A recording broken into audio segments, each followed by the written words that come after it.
back in the room, with the exception of Warren and Yvette are still having some visa issues. I apologize for the inability to get an appointment yet, but we look forward to welcoming them, hopefully in person in December. I feel so bad that I'm actually going for an outreach trip to South Africa to see them in person, since I have yet to see them in person during Warren's tenure on the board. It's great to be here. You know, I like to change things up. You noticed a slightly different room configuration today. I got tired of being at the foot of the table, so I figured I'd go to the center of the table right now as well. We have a very full meeting agenda this week, and I hope everyone's well rested and had safe travels into New York. As always, the papers were all posted on our website. The notice of the meeting provided to the public, and I hope there was no problems accessing the papers for anyone. As I said, we have a full complement at this meeting. And the only one who's not able to attend in person is Warren, but he certainly, as we know, is an active participant by video. I want to thank our official observers who are here today. Michael Hafman from the PIOB, welcome. Great to see you in person this time. Jim Dowkin from CAG, Yosh Matsumoto, Japan. From Japan, you're still in the same spot as normal. But it's great to have you. And then for all those public observers that are watching us on YouTube, that's also great to have you following along. And we appreciate you keeping us accountable and following what we're doing and being ready to interact with us at key moments in each of our projects. We're beginning off, and I'll give you a little bit of rundown of what to expect this week. We're started off with the ISO 500 audit evidence with the goal of getting the ED out this week and related conforming and consequential amendments. We'll do that today to start. Likely Wednesday, we'll bring back to this board, probably the need to have a few targeted discussions. On Wednesday morning, we'll turn the ED around, and then by Thursday afternoon, you should have the final draft or near final draft to read, and then for us to approve on Friday. Please ensure that you submit your editorial comments as soon as possible, because we know as soon as this meeting closed, the task force and staff will be busy working away on that. Then also on today, we're gonna just get an update on some of our disruptive technology initiative. A lot has been happening in the background on this. The digital advisory group of external experts that we set up have met. They've provided some insight. We really want to use this as a way to brainstorm and figure out how this could impact the way we think about current projects and our longer term strategy. So there'll be some breakout groups. We have 5 breakout groups. If you haven't seen it, I think the paper where the groups are on the table as well. We also have, after our technology session and executive session today, you have the agenda for that. It's really, when we meet in executive, it's about organizational, operational issues. We will not ever talk about technical issues in executive.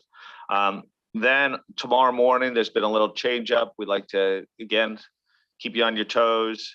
That's why it's out of order, but we're going to talk about our strategy document tomorrow morning, and hopefully get your views on the consultation paper that we have, and then we'll want to bring back a document for approval for public consultation in December. Sustainability assurance will take up the remainder of Tuesday. As noted, we are in, I think, really good position in terms of a project proposal. Obviously, want to get your input to that. At the same time, I think we could spend hours and hours and days talk about a project proposal. I think the big theme is, do we have it mostly right? And are we ready to move forward and get the real work done? again, we talked about this last time about timeliness being a real public interest issue here. So as Isabel likes to remind us, let's not let perfect be the enemy good, but also make sure that we put on the table all the issues that the staff and the working group needs to consider. On Wednesday, we're focusing a lot on ISA for LCE. We really need to hear your views. I think we need to get clear direction on the authority for the proposed standards, the issue of group financial statements, and our way forward on all the issues in the issues papers. Thursday, if you're not tired yet, we go to fraud. We're focused on the board's views and recommendations on the way forward in relation to transparency, the auditor report, the amount of outreach that has been done by our staff and some of the board members on this is truly impressive. I think this is a clear sign that we're taking our public interest framework at heart by engaging a broad set of stakeholders in our process, and really look forward to that discussion. The second part of Thursday is going concern. We're gonna need your input on issues related to terminology, risk identification and assessment, management's assessment of going concern, and professional skepticism. The going concern task force will also bring the proposed changes to ISA 570 revive as outlined in agenda item 7. And just as I always like to remind us, yeah, we must focus on the strategic issues and the big topics, but don't hesitate to raise issues if you think it's a borderline between editorial and substantive. It's really important that any changes that we want in board direction are aired in the public domain. And I think that's really important. I want to thank, I wrote this to the board, but put it on the public record. I thought the papers, and a number of you have commented on how high quality they all were. That huge thanks to the task force, working groups, and staff in preparing these meeting papers. A lot of work and effort and thoughtfulness went into it. And I think we're really prepared for a good conversation here. And that's really what we want, is a real dialogue at this table. We don't have to always agree with what's been proposed, but we need to have a good conversation. I think we're up and set up for that this week. Now, just a few things to post you and the general public on things that we have done and things that are out. If you haven't noticed, we issued our public report detailing our activities for last year, December through December 31st, 2021. I think the report talks about how we're living our current strategy document and our commitment to the public interest. I should also note the PIOB published their report, and urge you to take a look at it as well. I think you'll see that they're quite complementary to each other. We also issued our exposure draft for the proposed narrow scope amendments to ISA 700 revised and ISA 260 revised to address the new transparency requirement and the recent updates to the IAASB code. The ED is open till October 4th of this year. We published some guidance documents. The long-awaited first-time implementation guide for ISA 315 was put out. It focused on substantial changes that were made for ISA 315. And just we note that even though it probably came later than we had expected, we're getting a lot of good feedback on that document. So thank you to all who were involved in it. We also put out a non-authoritative publication to address some of the common questions related to reporting group going concern matters in the auditor's report. It focuses on the use of and interrelationship of the material uncertainty related to going concern in key audit matter sections and the emphasis of matter paragraphs in an audit report. This is something we hear a lot in the marketplace of concerns. So I'm really appreciative to the task force and staff for putting that out. We published and submitted our comment letter to the IAASB. We focus only on assurability matters. I hope that everyone's had a chance to read it. A lot of work went into that. We've had really good dialogue with the IAASB on this. It's really important that we're working with them just like we have worked with the IAASB. They were really appreciative of that level of interaction. In fact, a few of us had a meeting with the IAASB last week to go over what we're doing as a board and how we operate as a board. And I think there was a sense that that relationship will only need to get tighter over time, particularly as we pick up work in our sustainability assurance front. Danielle, who'll be with us later today, help get us out, and Amy, our IAASB Digital Technology Market Scan number 4. We'll talk a little bit more about that, but it's a real good resource, all the information we're putting out on our disruptive technology initiative. I encourage people to promote it, to look at it, to understand it, and think about how this changes our mindsets as we go through ongoing standard setting project and choose priorities going forward. Significant outreach has happened this summer. You know, I was based in Europe for most of the summer, met with the PIOB, obviously, the Basel Committee, IOSCO, FSB, different investors, different standard setting authorities, different PAOs, and other regulators throughout. It was really useful to see people in person. A lot of focus, European Commission as well. A lot of focus on sustainability, not surprisingly, right now, and making sure that people are getting a sense of what we're doing, what our timeframes are. And I think I don't want to jump the gun on that section, but in general support for the way we're moving and the sense of timeliness that we're adopting.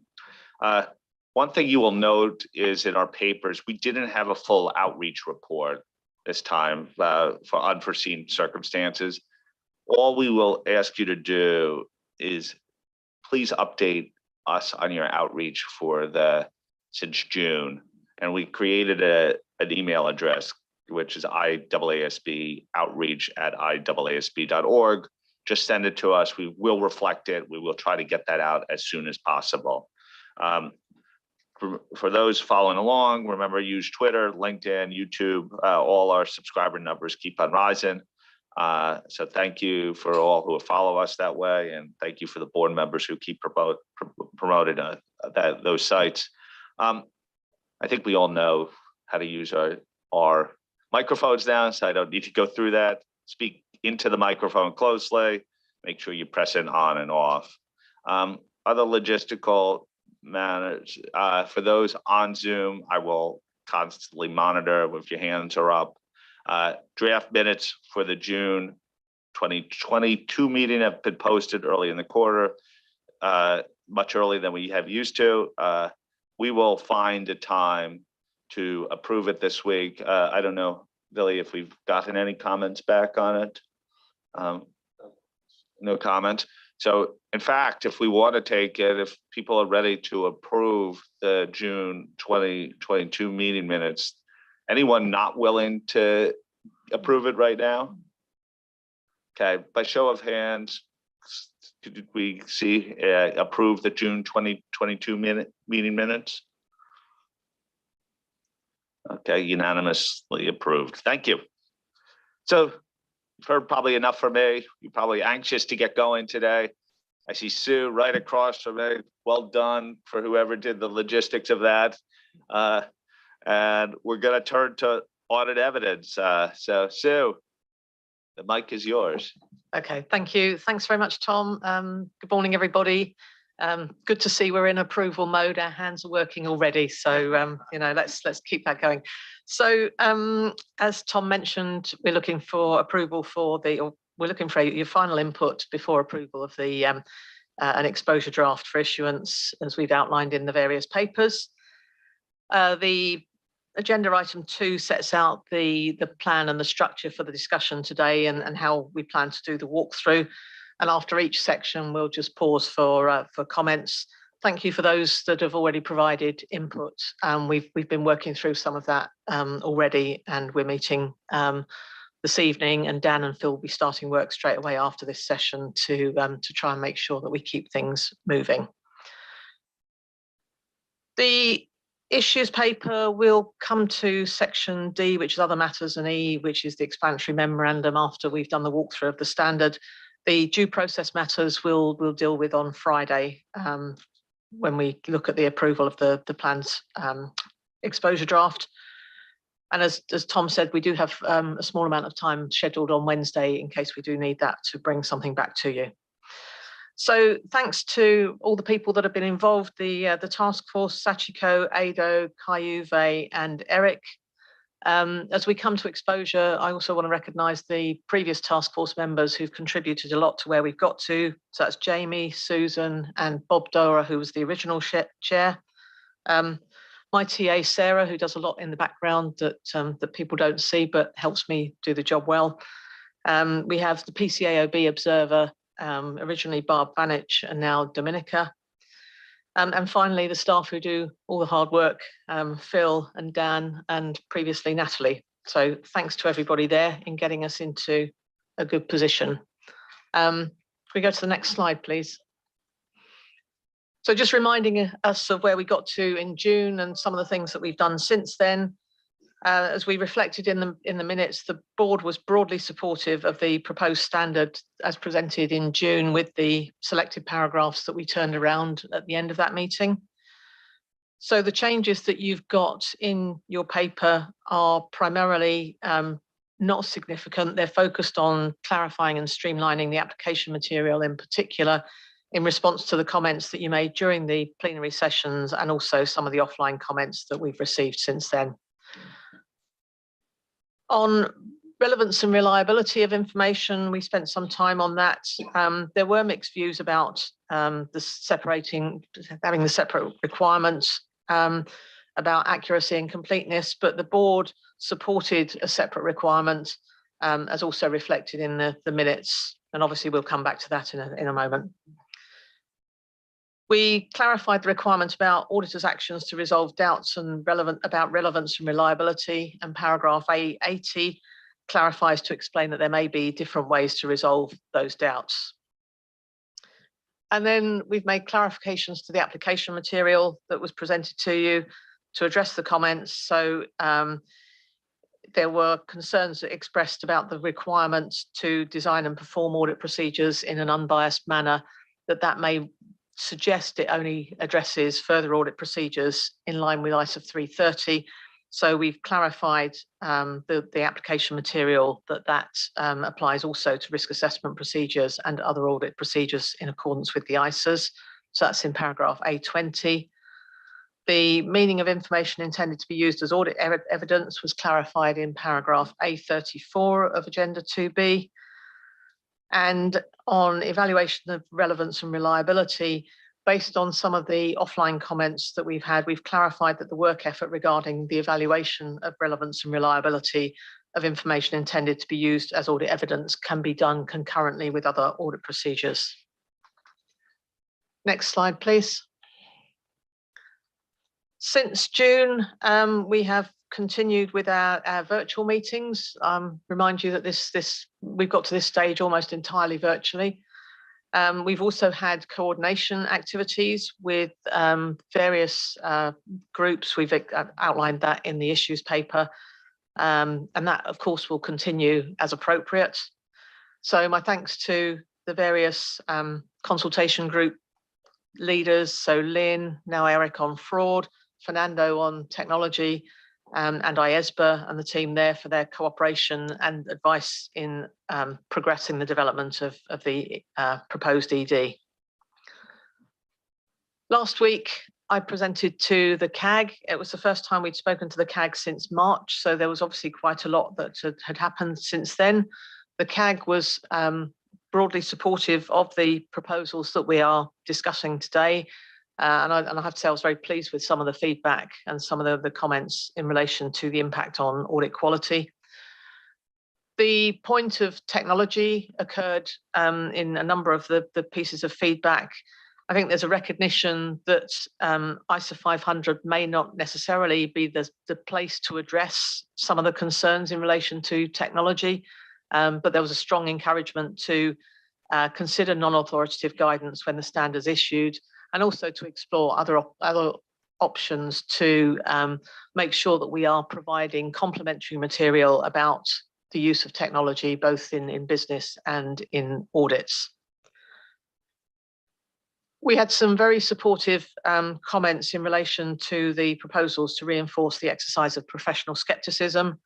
One of the securities regulators highlighted the proposed requirement in 13B to consider all audit evidence obtained, regardless of whether it appears to corroborate or contradict the assertions in the financial statements, with a comment there that she felt that would positively impact audit quality.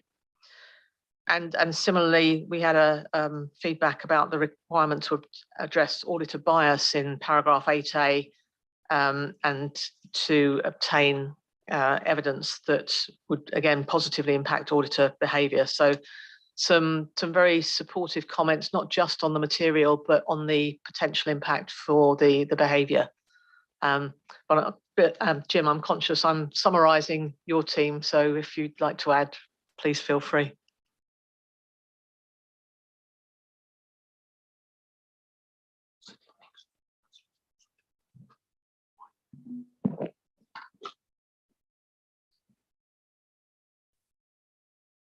Quiet.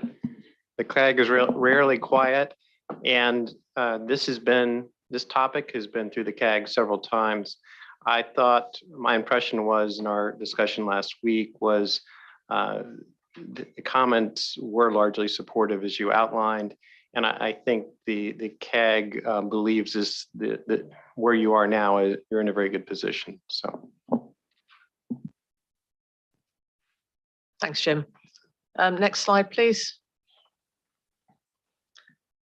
As we're coming to ask approval of the proposed exposure draft, I thought it was worth just reflecting back on the public interest issues that, of course, were agreed initially by the board and formed the basis for the project proposal.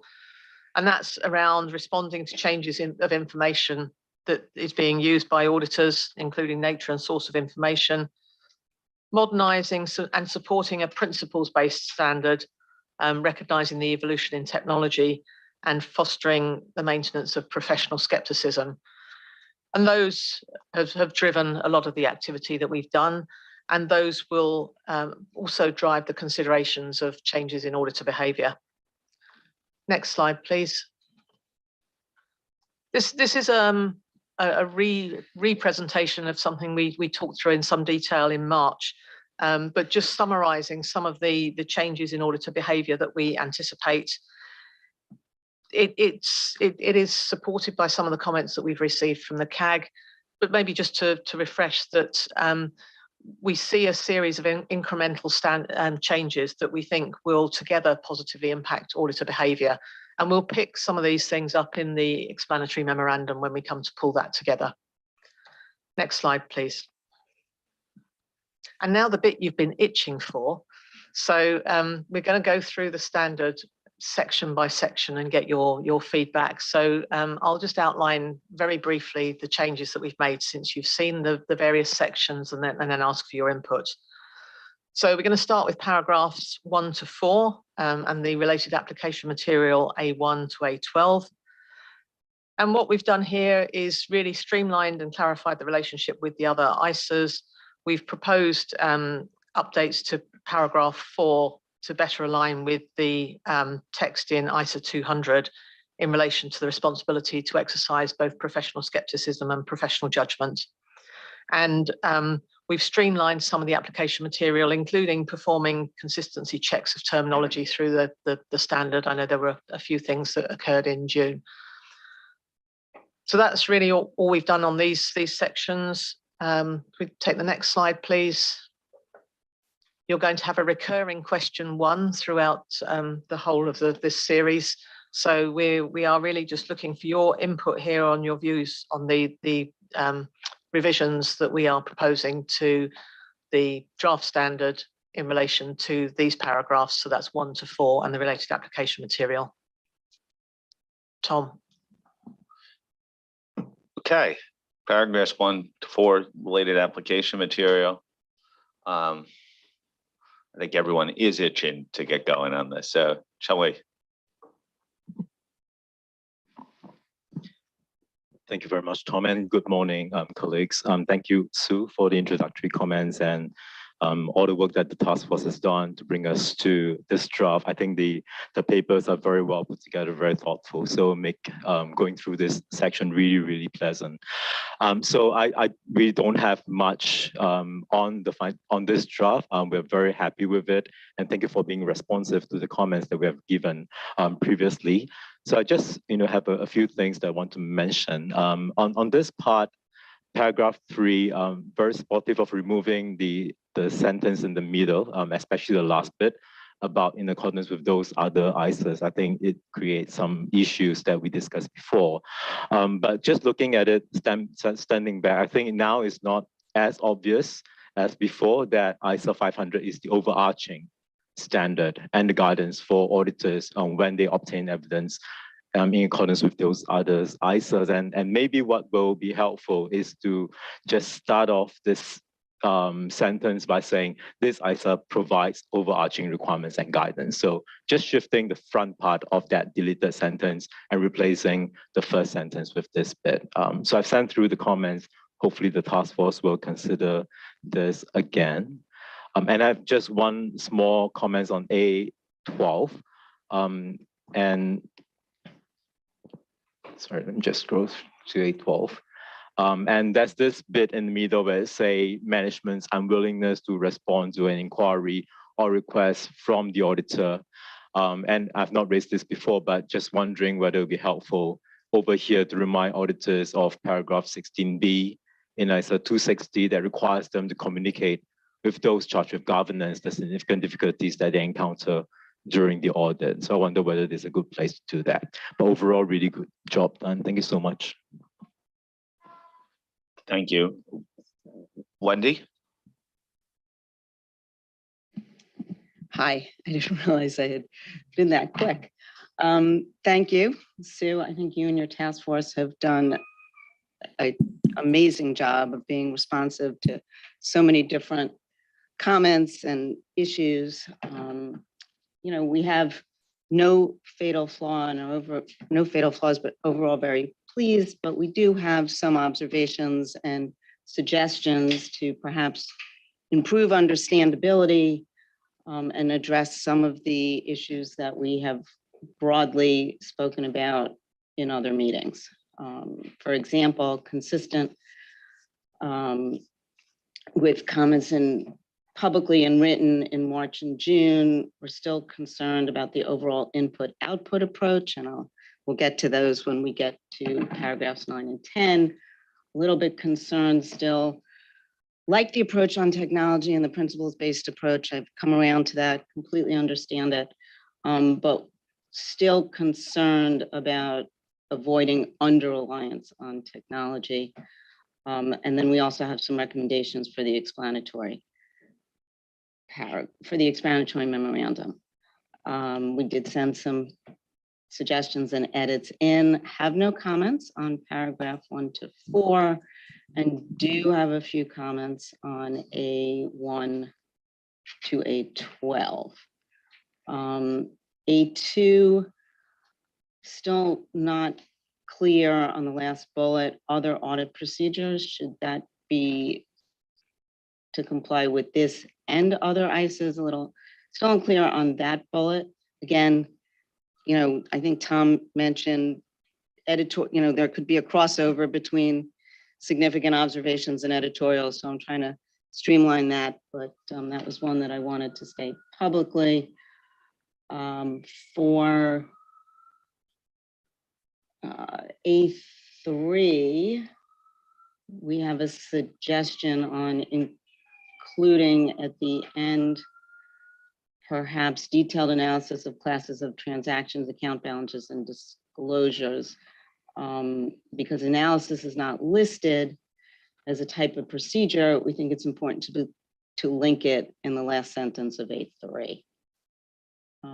A7, without the ISA 300 language lead-in, it makes it sound like we need more pervasive audit evidence across the board, when you rely more on controls, and I'm not really sure that that makes sense broadly. So the recommendation is just to align it closer to 330 and made some small editorials there. And then in A9, the bullet that's whether the information is from a single source versus multiple source. I wasn't sure if this implied that the auditor needs multiple sources.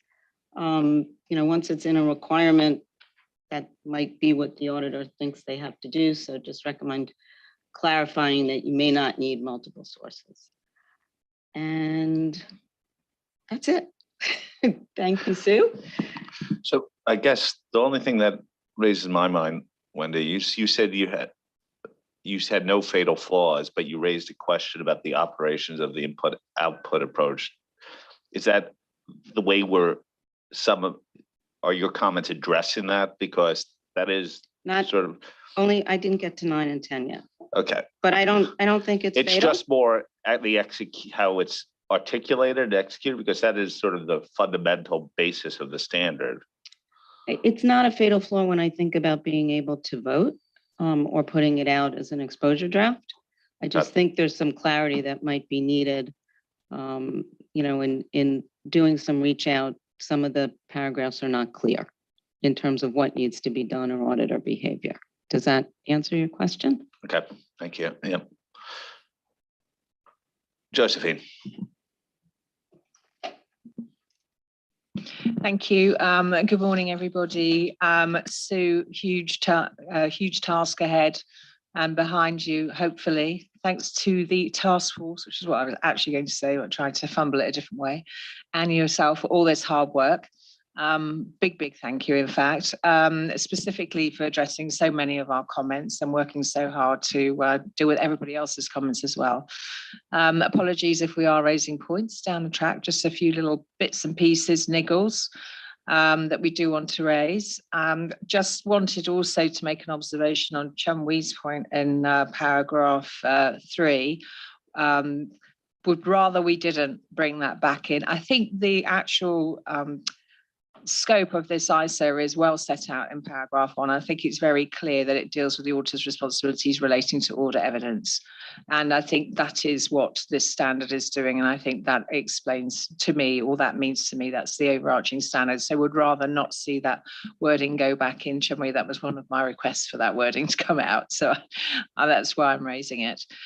In terms of the application material, there's been some changes since June, which we've just picked up here. So, for example, in A3, we've moved to manual procedures, and and you'll also know this. You also have the scars from being on the technology working group and making sure we're absolutely crystal clear that automated tools and techniques and manual tools and techniques are not procedures.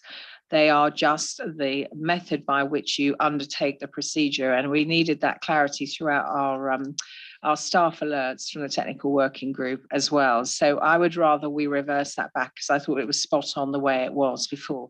And potentially it's been changed to be consistent somewhere else, but actually it should be manual technique in accordance with all our staff alerts. And I've sort of explained that through in my notes to the team.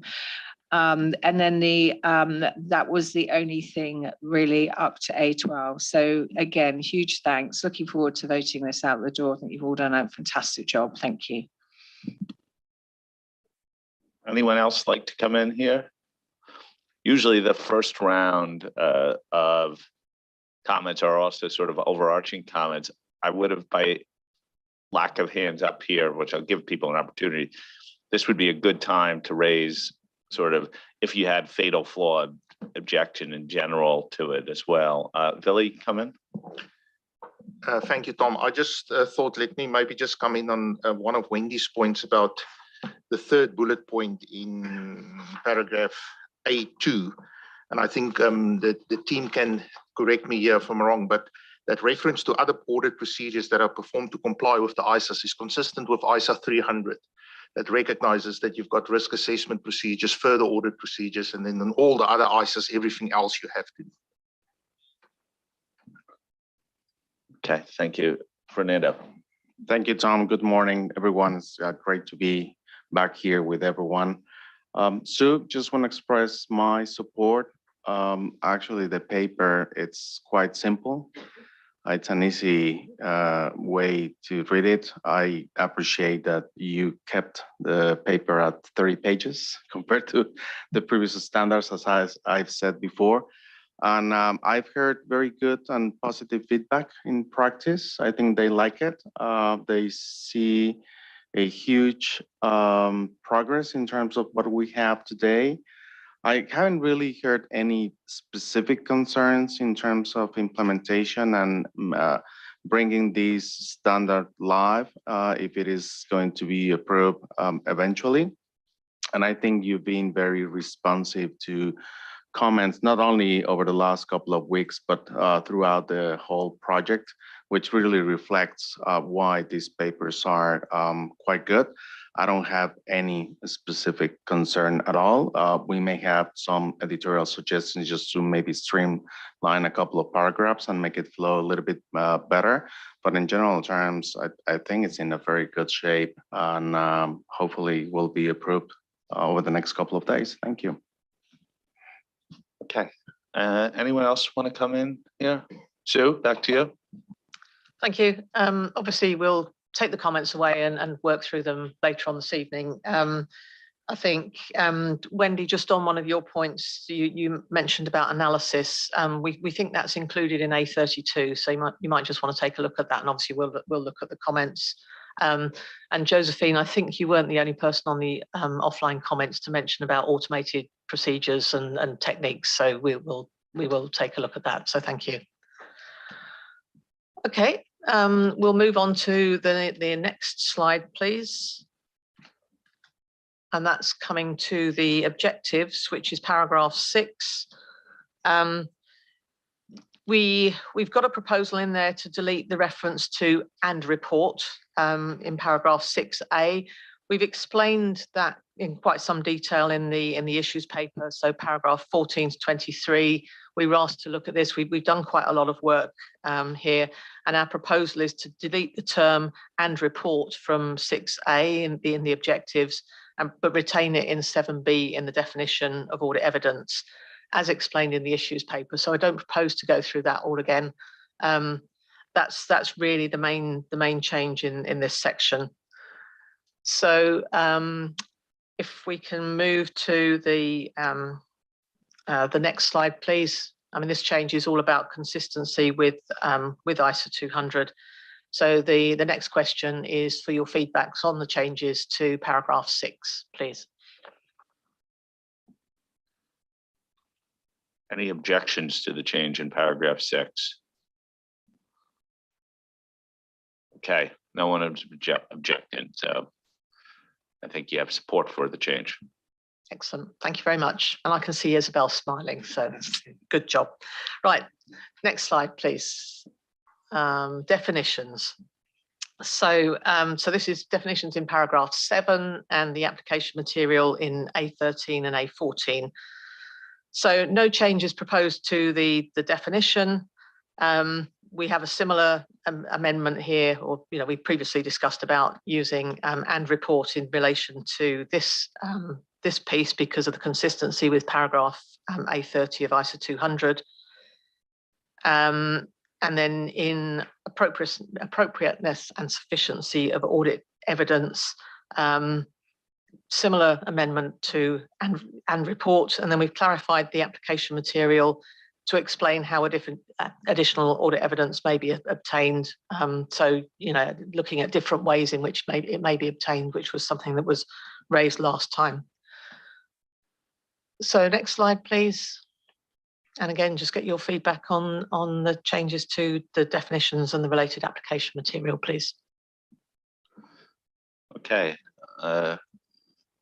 Definitions, related application material. Any hands?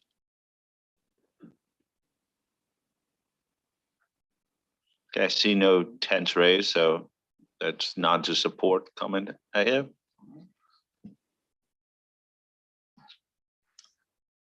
Okay. Right, next slide, please.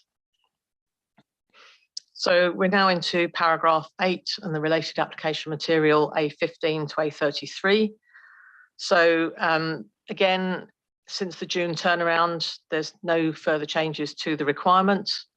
We have some proposals to enhance and streamline the application material, including highlighting the need to assess the appropriateness of inputs and algorithms when using automated tools and techniques, clarifying and explaining the circumstances in which the auditor may consider it appropriate to apply an audit procedure to an entire population, and in particular there, looking at the ability to use an automated technique may be a circumstance where it may be appropriate to look at the entire population.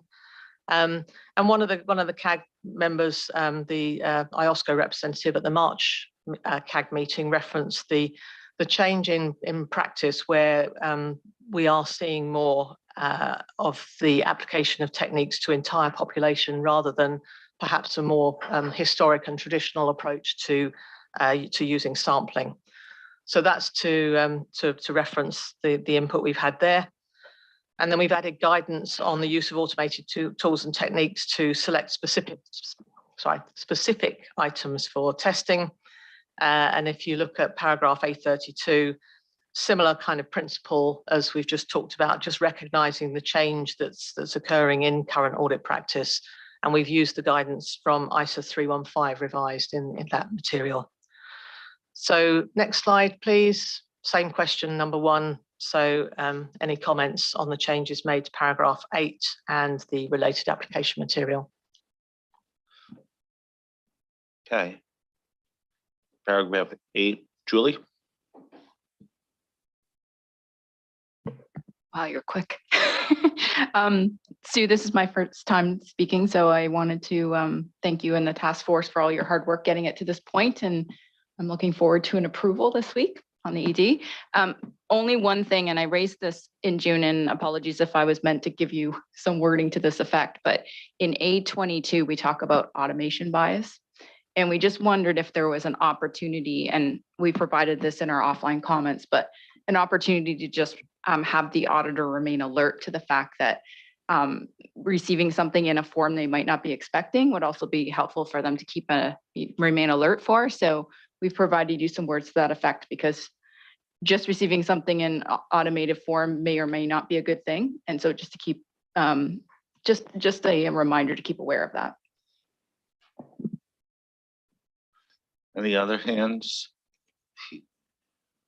Josephine.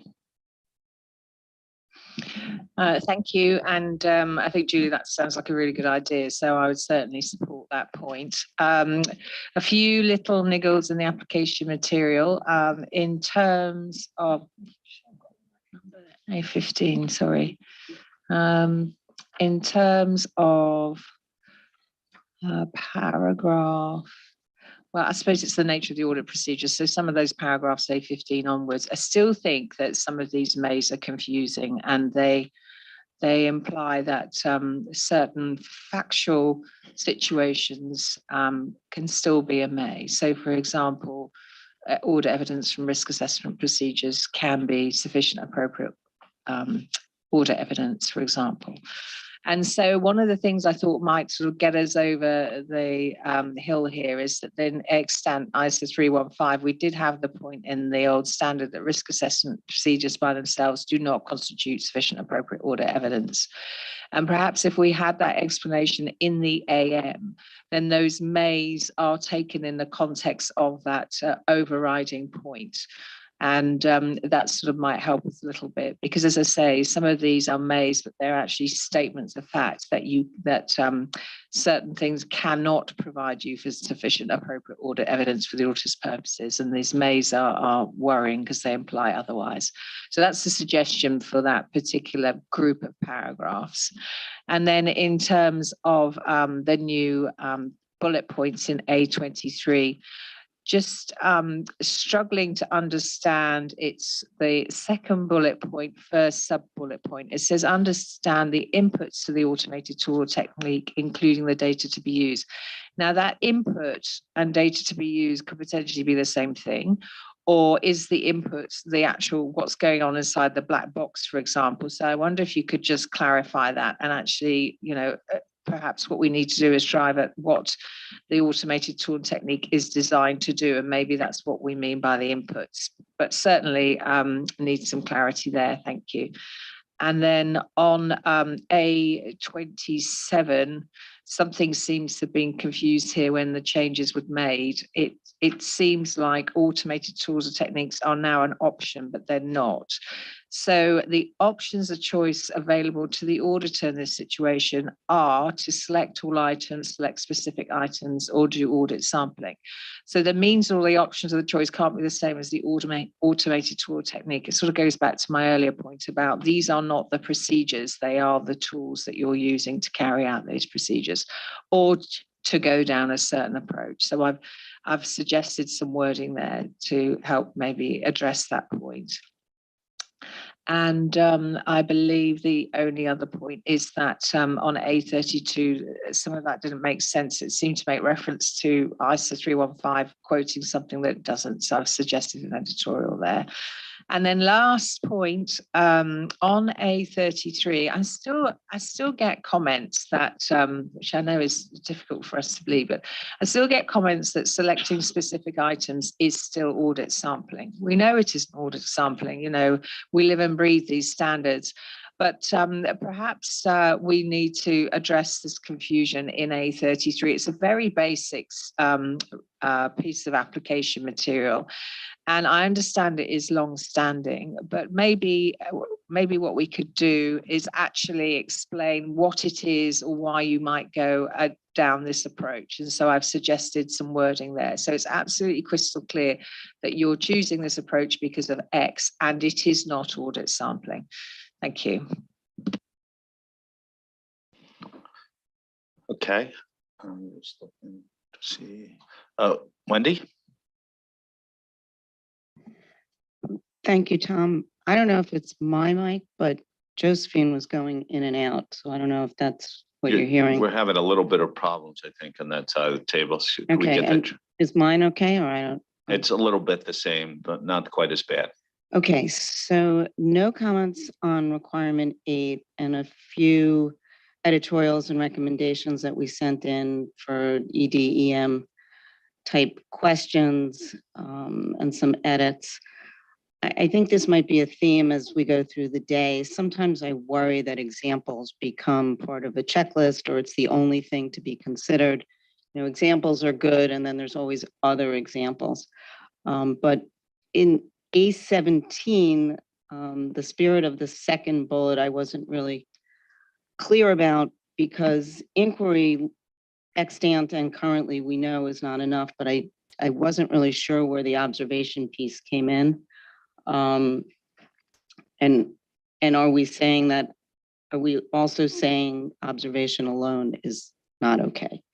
But there's two themes here. It's whether or not that bullet makes sense as an example here, and also the comment about some examples that I'll have throughout the day. And I think that was our only, I have a comment in 823. Second bullet, first bullet, understand the inputs to the automated tool or technique, including the data to be used. If the data in this context would be subject to paragraph 9 requirements, can we make that clear? Remember, this is attached to 8. And that's all. Let me get to 833, sorry. That's it. Thank you. Okay. See no other 10, so some helpful suggestions on particularly the application material. Yeah, that's right. Thank you. Obviously, as before, we'll look at these in detail.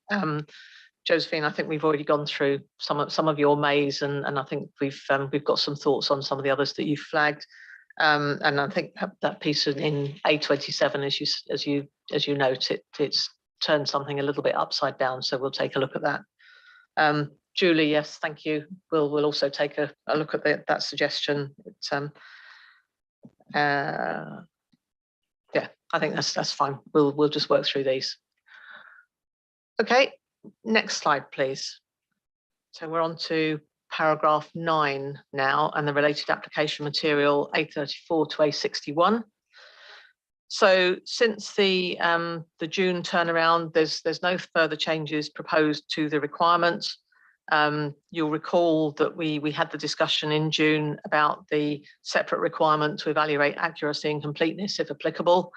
And the board agreed on balance to have a separate conditional requirement in that area, which is, of course, is now paragraph 10. It's very confusing for those of us that were referring to it as 9A previously, but we'll get there. So the proposals are around just clarifying the application material, including explaining that the auditor's inability to obtain sufficient appropriate audit evidence is a scope limitation, so a more definite statement there. That's based on the feedback in June, and that's changed in A45.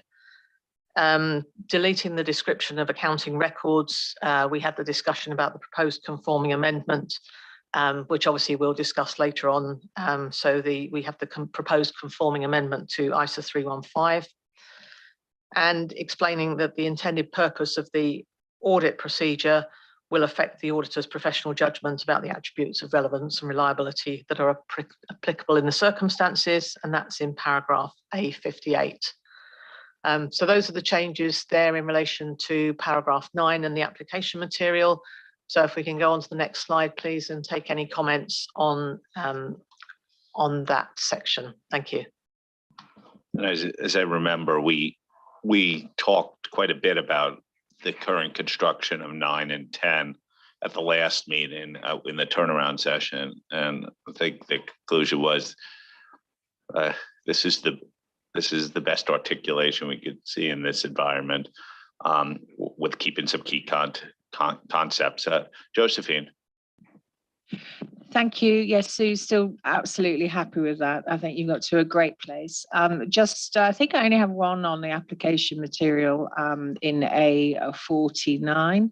The comment, nature and extent of the audit procedures has been deleted here since we last looked at it. But that doesn't seem to fit now with the paragraph lead-in. And the second bullet point is talking about the extent of work, but now it's lost from A49. So the two pieces don't fit together properly. So I think that was one of those where it was better the way it was before. So perhaps you could have a look at that. And another couple of little editorials that I've sent to you, but thank you very much. Yeah, really happy with where we are now. Yosh? Thank you, Tom. Thank you very much for the great task force effort and including the Sue effort. This is first comment, so I support the third draft of the exposure draft as the overall direction because it is principle-based and clarified and strengthened the provision based on the discussions at the previous board meeting. Thank you very much. Just first point, just minor one point about the paragraph A49, the reliability of information. The example it provides if the source of the information is subject to the influence of management or a related party, blah, blah, blah. In addition to this, I suggest that the phrase of manipulation by management should be included. Even if the source of information itself is not influenced by management or related parties, such as an external information, I think there is a risk of manipulation by management for information obtained by auditor through the client. I think it is necessary to prescribe this in the application material, especially since the number of cases of remote audits in the COVID-19 environment is increasing and is expected to continue in the future. Thank you. That's all. Thank you, Yosh. Isabel. Yes. Hello, everybody. Bonjour. As it is the first time I'm speaking, I want to congratulate the task force for the work that has been done and also for the quality of the paper, and more particularly agenda item 2A, which clearly states what has been done since last meeting, and 2E, but was really great to see the extent of changes we made to the extent standard. And it's something we often miss when we are in the final phase of a discussion of a revision. So really thank you for that. As you noted, I really like what has been done on auditors' opinion and report. And now I believe we are consistent among all the standards. And I have a comment on the articulation between 9 and 10. So I think it's the right time to raise it. It's not a fatal flaw. I would not say I have an issue with the input-output approach. I like this approach. I have an issue with the wording. The point which I already raised at previous meetings is that in paragraph 9, the auditor shall evaluate the relevance and reliability of information intended to be used as audit evidence. And then in paragraph 10, to do the evaluation referred to in 9 and determine if an information can be used as audit evidence, then you shall obtain audit evidence about accuracy and completeness. So to get audit evidence, you need to obtain audit evidence. But for this information to become audit evidence, you will need to get audit evidence. So it's circular, or at least it's endless. So maybe there could be something we can do in paragraph 10 to solve that, because if not, conceptually, it's not easy to understand. Thank you. Wendy.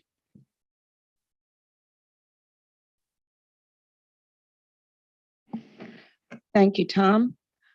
And happy to go right after Isabel because we have similar concerns on how to understand 9 and 10 and the circle. I may have implied that we're not comfortable with the input-output approach. That's not really the case. It's just really understanding how to apply 9 and 10. So we did send in some edits that might help clarify it and take the circular out of it. So that is for 9 and 10, and then 834 to 861.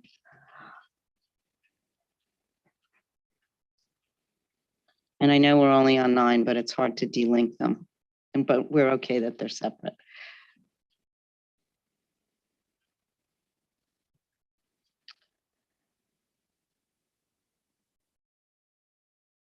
And actually, we have no comments on 834 to 861, but may have some after seeing what happens with 9 and 10. Okay, Julie. Thank you. And Sue, I appreciate the task force has gone around and around on these paragraphs. So I understand how we got here. My comment is actually with paragraph 9. And I wonder, and this might have been here before, and I just didn't pick up on it, but in the lead-in sentence to 9, the end of that sentence says, in making this evaluation, the auditor shall consider, and then you have A and B. But then when you get to 10, it says that that there's a determination made with respect to 9B. So I wonder if 9A needs to refer to consider and 9B needs to refer to determine. So what you would do is actually take shall consider out of the lead-in sentence and have consider in A and determine in B to better link that with paragraph 10. Thanks. Okay, Josephine. Thank you. Yeah, I'm just trying to, if I can, given where we are in this stage, first of all, to support Julie, I thought that was a really good idea. Actually, that does help a lot with those. And then in terms of Isabel's point about circularity, I'm not understanding it. So the requirement here is to evaluate the relevance and reliability of information. That information is intended to be used as audit evidence, fine, but that's the requirement to evaluate the relevance and reliability. And then in the steps A and B, we get there. 10 is different because if you determine that accuracy and completeness attributes are applicable, then you have to obtain audit evidence about that. So to me, they're very different points. 9 is just highlighting why you're doing it. intended to be used as audit evidence, and 10 is a particular requirement to obtain audit evidence about this point. So I'm struggling, Sue, with this circularity. I think it's right the way it is, and I don't know how else you could articulate that. I just wanted to support the task force. Thank you. Okay, anyone else want to, Len? Yeah, thank you, Sue. So first time speaking, I just want to say this document here is in a very good shape. I don't see any fatal flaw comments. I think compared to where we started this project 2 years ago to now, I think it's time for exposure, getting input.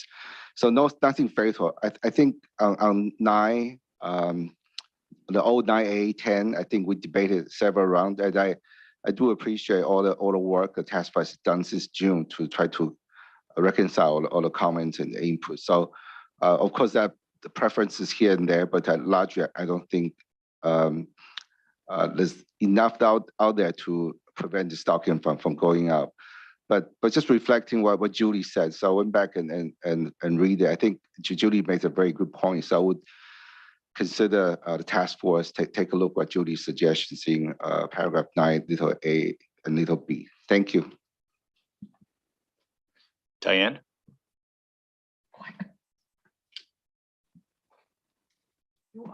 You are quick on calling. This is my first time coming in, and first of all, Sue, great job. I am very, very happy with where you're at. I think you took a lot of comments. I think you cleared up a lot of the confusion that we were having back when we last chatted about information and evidence and getting all hung up in an endless circle. So I'm very, very happy.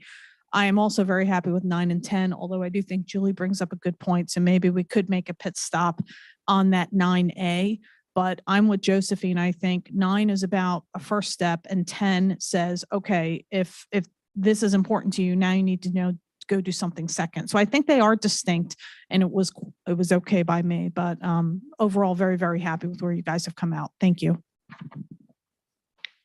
Okay. Anyone else like Kai? Thank you. It's also my first time speaking today. I'm very happy with where we're at. A great work done by the task force and Sue on this. I think we should be ready to get going to get an ED out on this. I'm also very supportive of 9 and 10 and see that there are distinct different things and bring up. So I like the construct there. Julie's point being brought up, I think, clarifies some of the confusion that may have been there for some people. So I'm very supportive of that change. Other than that, I think we're in a good position and supporting this. Thanks. Okay, so let me summarize what I thought I heard here. Put on the requirement. No one has identified a fatal flaw on this. I think we hear the concerns on and off on this, but you've clearly been through this paragraph a number of times. I think we got some helpful suggestion from Julie that you should consider, but I'll leave that to the task force, and then some suggestions on the guidance as well. I think, is that what you heard? Yeah, no, I think that's helpful. And Julie, you've put one suggestion down. Dan and I were looking at something this morning, so I think we probably have a couple of thoughts that the task force can take a look at. I can understand the confusion that there is in that the use of the verb between the two places. So that's helpful. Josephine, thank you for your explanation around the circularity. I don't have much to add there. I think it sums it up well. It's something we've spent a lot of time looking at, and I think the two things are distinct and different. And then Yosh, the point about management manipulation was raised at the CAG meeting as well, and we will reflect on that. We have something on it in relation to use of a management expert and the way in which the materials used, but we will have a look there. So I think we will take that away. I think, as I say, we've got possibly one or two other alternatives, because I think changing the verb to determine in 9B probably raises issues around work effort that we've already gone through and discussed. So we'll try and find something that addresses the concern, but hopefully doesn't reopen things that we've already looked at. Okay, let's move on to 10 then. So next slide, please. So this is the conditional requirements. Hold on a second. Were you trying to come in on paragraph 9 in the summary? Okay. Yes, thank you, Tom. And I'm on the task force and just wanted to, I was thinking about changing the verbs, the suggestion by Julie, and that got a fair bit of support around the board. But the construct that we were thinking of was not you don't determine individually all the attributes that are applicable. That will come with a documentation requirement. So I would be very careful moving into that arena. We will happily rethink what we've put there, but I'm struggling to see that verb being the right verb for it. So I just wanted to put a note out from my perspective. Thank you. Yeah, and that's why I sort of suggested that it go back for some thought to the the task force without committing right now. Thank you. Thanks, Ado. Dan's on the case. So yeah. Yeah. Okay. So paragraph 10, if we're okay to move on there. We have there's editorial changes really which are looking to try and address the circularity, which I think we've just discussed based on the feedback. And then we have proposals to clarify and reorganize the application material relating to the attributes of accuracy and completeness, including explaining in A62 that the source may impact the attributes that are applicable in the circumstances, that the attributes are likely to be ordinarily applicable for internal information. That's in A62 as well. And A63 referencing how the intended purpose of the audit procedure relates to whether those attributes are applicable. So a bit of kind of tidying up and an explanation there. So next slide, please. And any comments on paragraph 10 that we've not already raised in relation to the link with 9 and on A62 to A64. Thanks. Thanks, so.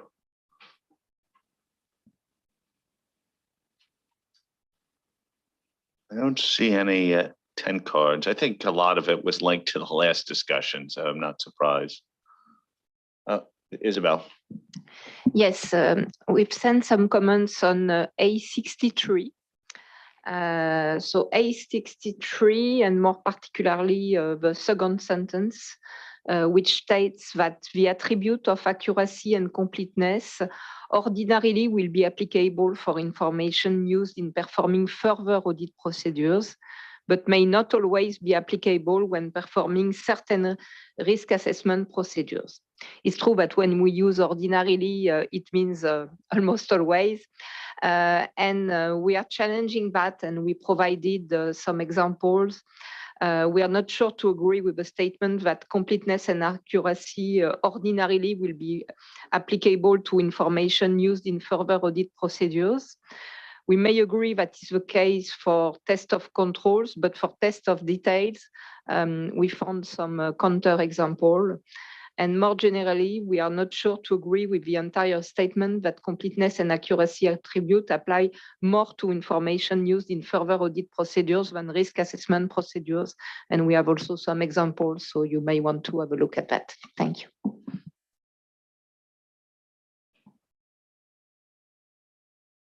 Josephine.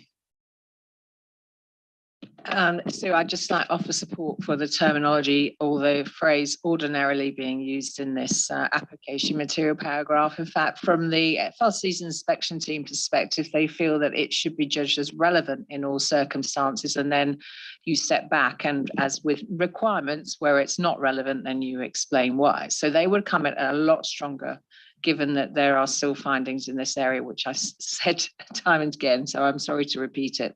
So I wouldn't like to see that dropped because if anything, we didn't feel that it was strong enough, but because it's in the application material, we were comfortable with it. Thank you. Okay. We're good to proceed. Okay, yeah, thanks. Thanks, Isabel. We will look at it, but you can see the mixed perspectives that and that replicates the discussions we've had as well. So thank you. Okay, next slide, please. So this is paragraph 11 and the related application material, which is looking at information prepared by a management expert. We have proposed change to the application material, which I think, Julie, you raised in the last meeting, which was that there was a piece about how the information was used that didn't fit in the place that we'd originally got it. So that's been relocated to paragraph A76. And I think that's the only change. So if we take the next slide, and if anybody has any comments on that or anyone on paragraph 11? See no hands. I think that's a sign of support. Okay, thank you. Next slide, please.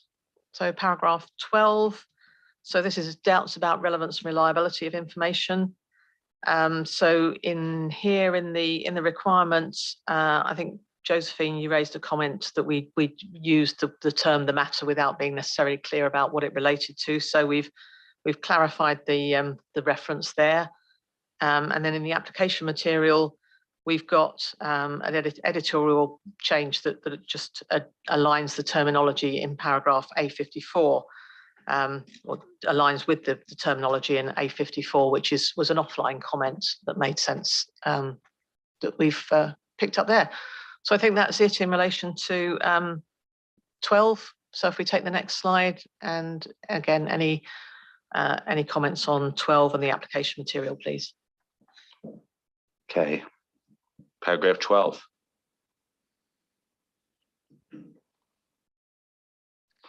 Wendy's reaching. The floor is yours. Okay, thank you. For paragraph 12, we understand why the task force might want an emphasis on fraud here, but this could simply relate to external information and have nothing to do with fraud. But the auditor now has to consider whether this relates to a risk of fraud. It might be preferable for this piece to be focused on information produced by the entity. Or alternatively, or in addition, I'm not sure that A82 provides any guidance, so maybe we could look at the application material as well.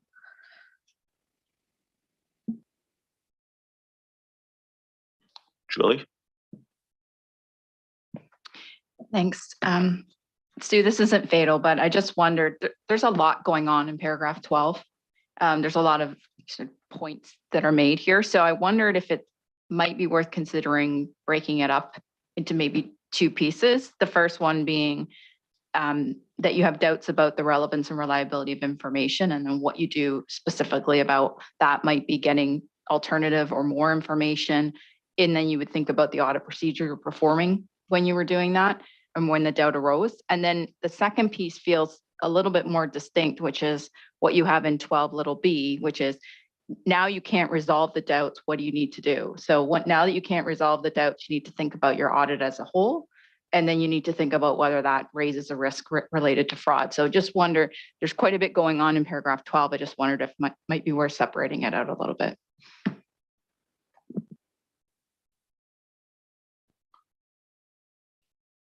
Okay, Sue, any reaction? I think the only reaction is we've spent quite a lot of time on this in June, and I'm just a little bit wary about restructuring unless that's something that other people have concerns with. Anyone in the room feel strongly on some points? Or I guess this is one of the risks that we've found over the years is the potential for unintended consequences. Josephine? Yeah, just to your point, so I would caution changes as now, but I would certainly not like to see fraud removed here. I thought that was a very good introduction as part of our professional skepticism and challenges that you needed to address as part of the project proposal. So I think it's important that we retain those references. Thank you.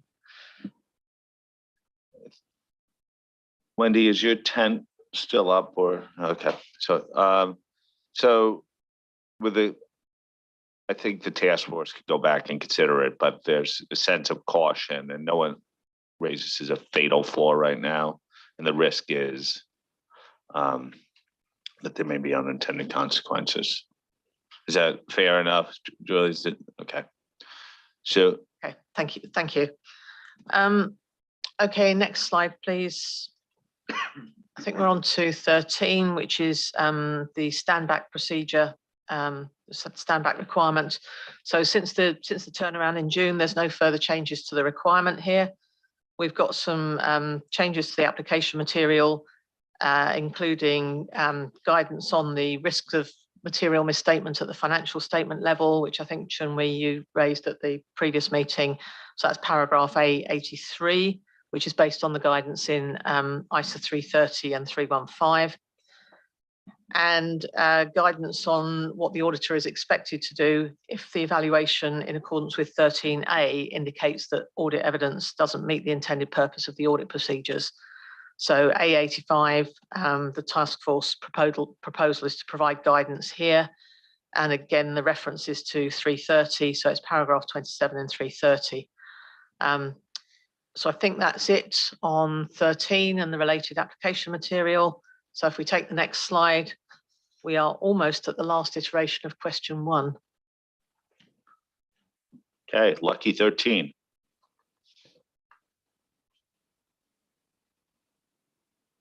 Any comments on 13? Okay, I see no 10 cards up, so I feel like we've talked a lot of these paragraphs through a lot over the last year or so. So it's not surprising you have support. 13. Excellent, thank you. And we'll just move on to 14, which is the evaluation and looking at inconsistencies. So since June, there's no further changes to the requirement. And the changes in the application material are mainly editorial, other than moving an example into the body of the application material. So next slide, please, and any comments on 14 and the related application material. Okay, Chun-Wei. Thank you. On 14, and I know there's no change since the last draft, and it could be relating to a conversation that happened before, which is for some reason I didn't retain in my memory. But just looking at 14 and following through from 13B, we say that if you obtain audit evidence that's inconsistent with other audit evidence, then you do A and B. And then 13B talks about both when you get inconsistent audit evidence and also when audit evidence contradict assertion in the financial statements. And I guess just a question on my mind, would appreciate clarification, please. Why does 14 not talk about that contradicting assertion in the financial statements as well? Would someone like to respond to that? I see Wendy's 10 card up, but that was a question. So, or do you need a moment to consider?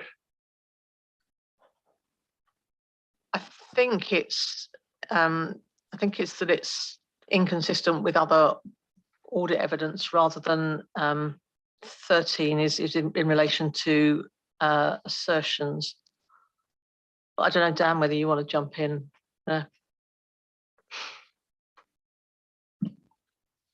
No, that was the rationale that the task force presented to the board in June for the separation of 13 and 14. That 13 was all about the totality of the audit evidence that had been obtained and considering whether that audit evidence was either consistent or inconsistent with other audit evidence or with the assertions. And then 14 was the follow-on to say that if there is inconsistencies between pieces of audit evidence, then there's some specific actions required of the auditor. Totally. Thank you, Dan and Sue. And so how about when you have all the evidence that that contradict the assertion in the financial statements, would you not do 14A and B as well? So I think that's 330 then, because that looks at what you do if you don't have evidence that that doesn't corroborate. So I think you're back. I think you're back into 330 there.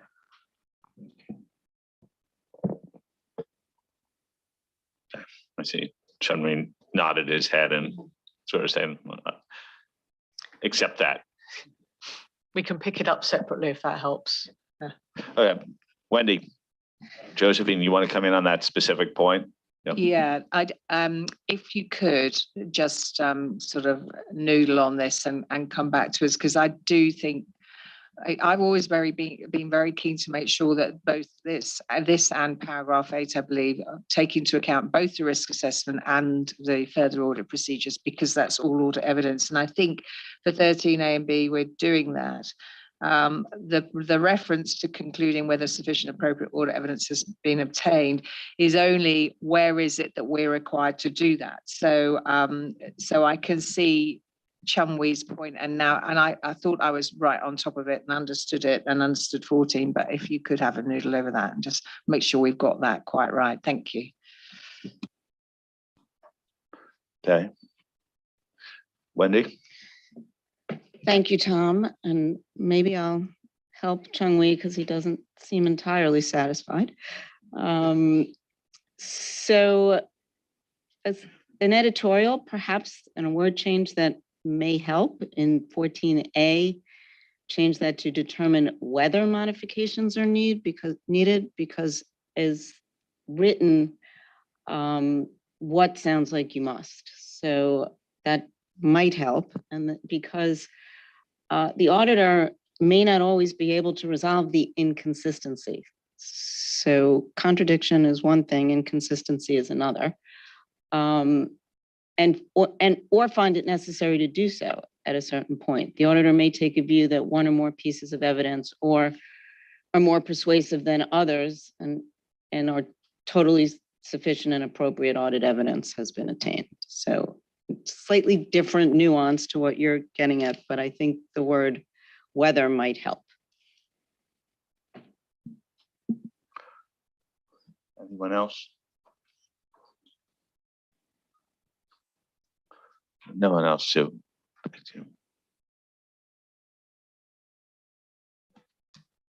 Okay. Josephine? This is consistent with extant ISA 500. So if we do weather, we've gone backwards. There is an actual requirement to determine what modifications are required in that circumstance. And I think weather is a lot softer, and as I say, it's pedaling back. So I wouldn't support that change at all. Sorry, apologies.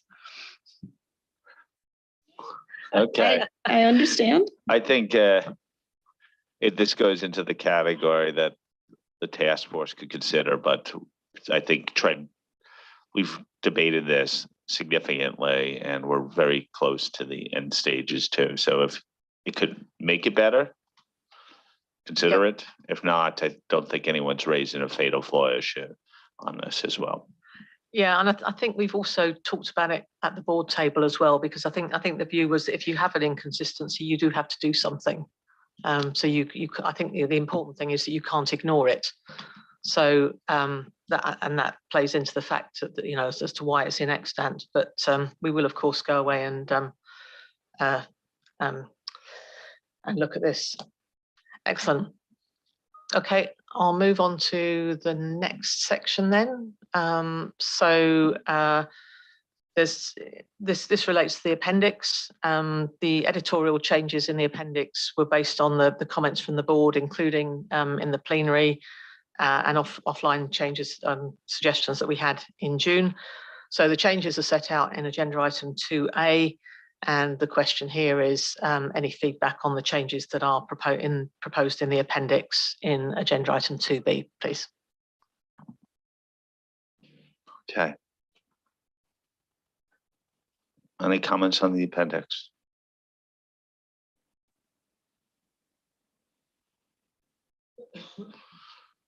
No hands up, so I assume that's support for the appendix as drafted.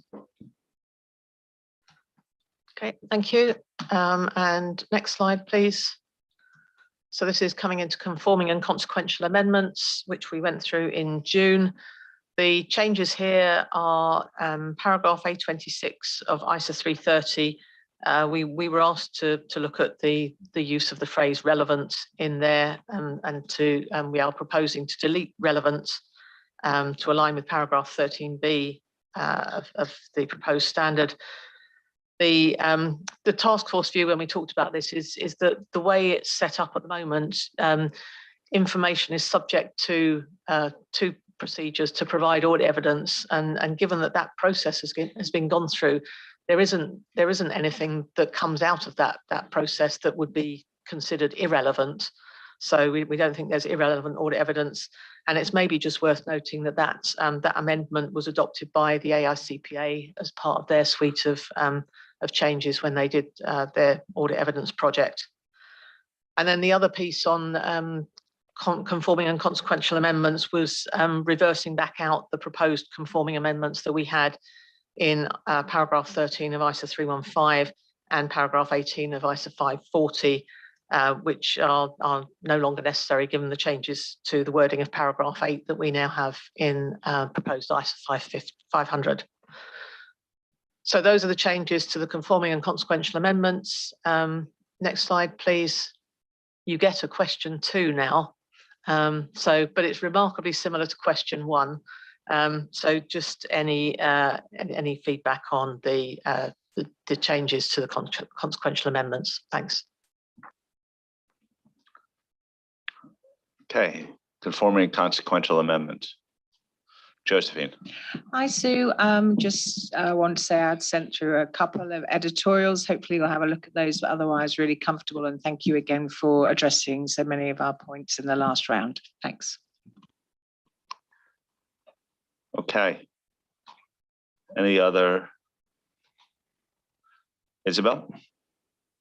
Yes, I raised the question at the last meeting whether we should have something on ISA 700. So I want to say that I searched and I concur with your position not to have any on ISA 700. Thank you, Isabel. Anyone else? Okay, back to you, Sue. Okay, thanks, Isabel. Appreciate that. Okay, next slide, please. So other matters here are set out in the issues paper. So the explanation on the proposed exposure period is in the issues paper in paragraph 29 to 34, and the proposed implementation period there as well is set out. I can see Tom and Villy are chatting. Villy, I didn't know whether you wanted to add anything on the pieces on exposure period or implementation period at this point. No, I think, Sue, it's set out well in the issues paper. I mean, we did coordinate in finalizing the paper, so I think it's fine. Okay, so in which case, just question 3 is any views on those 2 areas? Thanks. Yeah, I think it's considering the volume of work going on out there. I personally support this. It's some relief to our stakeholder community as well, and to our staff. Lynn? I support what is proposed. I just wanted to pass on a comment I was given by my reference group, which was, if you're going for 180 days for this, which seems a relatively simple standard, does that mean you're going to go for 180 days for 6 months with all of your future EDs? And I said, no, that is not what we're intending. And I just wanted to put it on the public record. There are definitely a number of practicalities that have driven this time frame. And, once you hit a certain period of the year and drive some decisions and some sequencing that has allowed us. So why not was where we concluded, but not as a hard and fast rule. Bill? Just on the exposure period, again, I'm concerned with extending it. But having said that, I recognise fully the difficulties of the staff resources and underlying that. So I just perhaps we'll hold it till later when we come back to evidence, just to see whether anything else comes through the discussion we have, where there might be some relief to the staff in terms of what's currently holding them. But I just think that if we push back exposure periods and then we push back the time we get to actually release a final standard, then we push back the implementation date. I mean, the time period to me just is far, far too long. Billy? Thank you, Tom. And maybe Lynn, just to confirm the feedback that you gave your reference group as well, the idea certainly is not to go to 180 days exposure periods in all instances going forward. I think in accordance with our due process, we say that our exposure periods would ordinarily be 120 days. There may be extinguishing circumstances to either make it shorter or longer. And in this go around, we've tried to explain in the in the issues paper why it is needed. It is simply to sequence certain things in terms of all the activities that are going on and the current situation at the staff level in terms of just managing all the projects. That was the only reason for pushing it out. Bill raises a very important point. So part of this, when we sequenced the different projects that were involved, was to look at the possible implementation period. So in this instance, we were aiming to approve the standard in Q1, what was that? Q1 2024, which has now moved up to Q2 2024. We still believe we can make the 18-month implementation period. We will coordinate with the PIOB because normally the implementation period starts counting after PIOB approval of the due process. But with the PIOB's understanding of why we did it in this instance, we could apply the same thing we did with, and Dan will remember, on ISA 540, when we approved it and we got in coordination with the PIOB to go ahead to publish the final text of the standard subject to PIOB approval of due process and work with 18 months from that date. So it would be from June 2024, which will then still bring you to an effective date of December 2025, which would have been the effective date also with a March approval. So we did think through that as well. The alternative is we shorten the comment period and still not have to, we won't have time on our board agenda to redeliberate. And to me, that's sort of being insensitive to our stakeholder community. Like that's when we looked at the planning that went into this, the idea was, okay, if we're not going to be in a position really to move this forward, we might as well give some time for outreach and coordination. In the context, we're asking our stakeholders to do so much on other projects as well. You know, we could feasibly probably reduce the period, but it probably won't change our timetable as a board, regardless. So therefore, do we provide some extra benefit? Sue? Yeah, I just wanted to reference that in the outreach I did, the feedback was more around the timeline for implementation. So, Billy, what you just mentioned, I think is would be appreciated, because where you've got places where you've got to translate, you've then got to go through methodology changes, et cetera, et cetera. If that 18-month period gets shortened too much, the risk is that we have a discussion about the implementation date rather than anything else. So I think there was understanding, but it was also just that piece to make sure that we that doesn't slip and impact the implementation. Okay. Any other comments, Bill? Yeah, sorry to labour this point, but I think it'll come up throughout the next 5 days. Billy's made it very clear that there are issues with the difficulty of the amount of work that the staff have got to do. And I guess I'm just trying to be alert to any opportunity where we can improve that in some way by perhaps a rethinking of some of the expectations we put on staff. So I just leave that point open. I will continue to come back on this and make comments where if I can see time being saved for the staff, particularly because I think that will avoid issues like this being dealt with singularly about timing. I think we have a much bigger issue to address. I will also say that we look at this holistically at both the senior management and leadership level and with the planning committee in terms of sequencing projects. It is not staff resources is a point to be considered, but it isn't the dominant point here necessarily. We have certain amount of times we tend to think we need to bring stuff to the board before we reach conclusion. And there's some sequencing issues that we have to also consider that have driven this. Again, we could have probably chosen a shorter time period, but it probably would not, based upon the sequencing issues, materially impacted when we could bring it back to the board.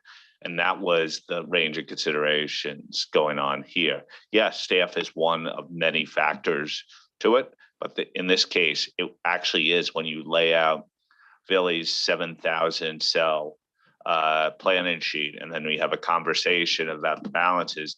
This is where we want to conclude. So I would want to give the impression to the general public that it's a really big staff challenge on this one. It is the combination of a multitude of factors and sequencing that is driving that point. And, you know, once you decide that the board really isn't in a great position yet, when you have other things that are coming up, the question is do we hold sort of dogmatically to 120-day comment period, or do we actually allow some of the pressure to relieve on our stakeholders, for which we're going to ask them for comments on fraud, going concern,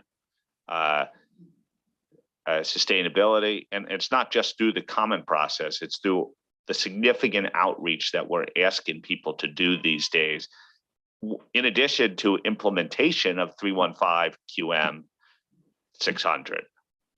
And that was the dynamics. Josephine, you had your tent up. Well, I was just going to support what you're saying, Tom. I think that where the task force have come to in the paper is right. To Sue's point about the 18-month and Villy's suggestions, maybe some of that we could perhaps even articulate in our EM. So it's clear to that particular stakeholder community that that time will still be made available. And I think that would be helpful. But yes, I'm supportive of the direction. Thank you. Okay, thank you for that. I don't see anyone else's hand up, Sue. Okay, thank you. Next slide, please. So the final slide we have here is questions for or anything else to include in the explanatory memorandum. We set out at a fairly high level in paragraph 37 of the issues paper the proposed or the list of things that we were looking at. That includes the point from the PIOB about the balance of the application material and requirements. The suggestion you've just made there, Josephine, about the timeline for implementation, we'll incorporate that. We'll look at the impact on auditor behaviour and so on. So there's quite a growing list, but I think if there are additional suggestions, or if you think we've maybe overplayed something, then appreciate any feedback on that proposed list as we start to then develop the material. Okay. Wendy. I'm still going to say I might be relatively new at this and don't have a lot of experience with the explanatory material. And it's just really a question. Will there be some kind of high-level analysis or a table of the key changes? I presume there will be, so that it'll be very clear what auditors might be doing differently. And then also linkage to other standards. Will there be a section? Is there usually a section on that? So it's really more of a, and is it in, I wasn't inherent to me in the bullet points that I read. Thank you. So I will confess I'm also new to this, so I'm looking at Vili to perhaps guide us. Yeah, I think what you will find when we put the EM together, so the bullet points, they were really meant to provide a straw man for the explanatory memorandum. We don't explicitly go into this has changed from extant. What we try to do in the explanatory memorandum is to give a flavor of the deliberations of the board on significant matters and why the board took a position on certain matters. So that is what we would normally do in an explanatory memorandum. Julie? Sue, I think you covered this in your introductory comments, but I just wanted to make a couple points just that I thought of when you had asked the question in the paper. The first one being the behavior change that we expect as a result. And you mentioned it earlier, I think, when you were introducing the session. So that would be important. And as well as how the landscape has changed for the auditor over the last number of years, and the fact that this information bucket is so much larger, and that this is providing a framework for auditors to work through to deal with that large volume of information were 2 points that I just wanted to make sure we make clear in the EM. Okay. Len? Thank you, Pound. Sue, just a suggestion. Now we delete the report for audit opinion report. I'm just wondering whether we need to explain that in the explaining memorandum, so people understand the reason behind the changes. Thanks. Okay, Yosh? Thank you, Tom.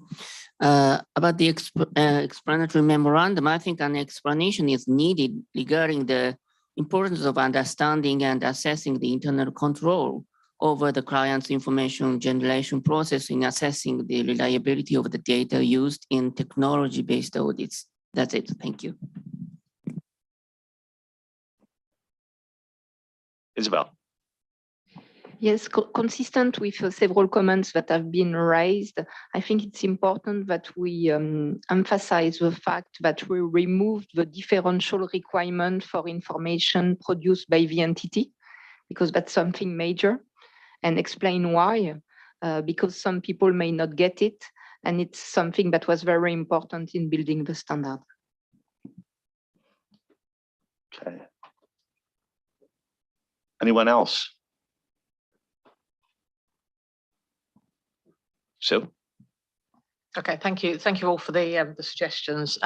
Isabel, you make a really good point, because that was one of the decisions that the board took actually very, very early on. And it's the sort of thing that possibly as we're discussing it, we take for granted. And so I think it is an important thing to address.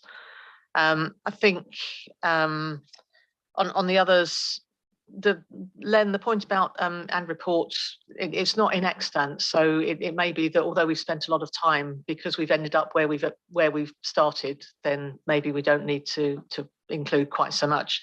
And Yosh, we can reflect on that point, but I have a feeling I'm not quite sure that 500 is the right place for that kind of discussion. The point is very important, but it feels like maybe 315, but we'll have a look and see what's there.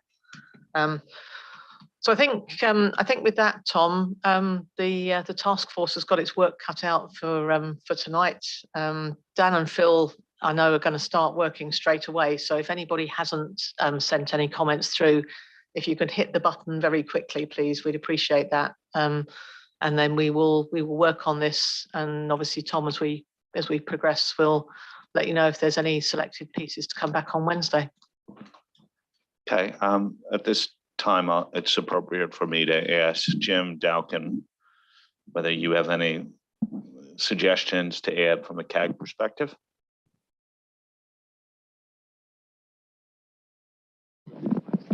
Tom, I do I do not at this time. I think, as I mentioned earlier, the CAG was very supportive of where the evidence draft was last week. So I will leave it at that. Thank you, Jim. And Michael, from the PIOB's perspective, any observations?